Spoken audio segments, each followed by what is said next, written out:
રાજકોટ જિલ્લાના જેતપુરના ધારાસભ્ય જયેશ રાદડિયાના ઘરની સામે આવેલ સાર્વજનિક પ્લોટમાં પેશકદમી દૂર કરવા લતાવાસીઓએ 7 વખત રજૂઆત કરવા છતાં કોઈ કાર્યવાહી કરવામાં આવી નહોતી। જેતપુરના જૂનાગઢ રોડ પર આવેલ નીલકંઠ પાર્ક તથા સુંદરમ પાર્કમાં આવેલ સાર્વજનિક પ્લોટની બાજુમાં આવેલા મકાન માલિકોએ પોતાના હવાલે કરી લીધો હોય તેમ દિવાલ કરી રૂમ બનાવી દીધો હોય તેને ખાલી કરાવી બગીચો બનાવવાની માંગ સાથે ત્યાંના રહેવાસીઓએ મુખ્યમંત્રીને ઉદ્બોધીને ચીફને આવેદનપત્ર પાઠવ્યું હતું।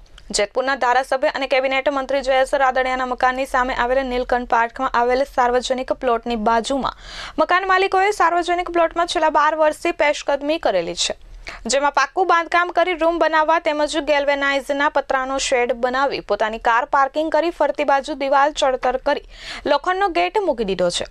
આ સાર્વજનિક પ્લોટ તમામ સોસાયટીને લાગુ પડતો હોય ત્યારે નાના બાળકો અને વૃદ્ધ લોકો કોમન પ્લોટમાં બેસવા જઈ શકતા નથી, જ્યારે વાહનો પણ રોડ પર પાર્ક કરવા પડે છે, જેના કારણે રસ્તામાં પણ અડચણ ઊભી થાય છે। આ કોમન પ્લોટ ખુલ્લો કરવા માટે લાગતા વળગતા તંત્રને 2 વર્ષમાં 7 વખત લેખિત તથા મૌખિક રજૂઆત કરવા છતાં તંત્રના પેટનું પાણી હલતું નથી તેમ રહીશોએ આક્ષેપ કર્યો હતો।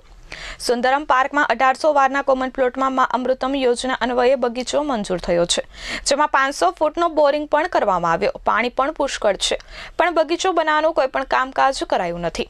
ત્યારે હવે તંત્ર શું લેશે આ મામલે પગલાં તે તો હવે આવનારો સમય જ બતાવશે। સુંદરમ પાર્કમાંથી અહીંયા જે દબાણ બધાએ સાર્વજનિક દબાયું છે એ અમે ખાલી કરવા માટે આવ્યા છીએ। અમે 3 થી 4 વાર અહીંયા આવ્યા પણ હજી કાંઈ એમાં કાંઈ રજૂઆત થઈ નથી, એટલે એટલા માટે અમે અહીંયા આવ્યા છીએ। Farooq Modan, S24 news, Jetpur.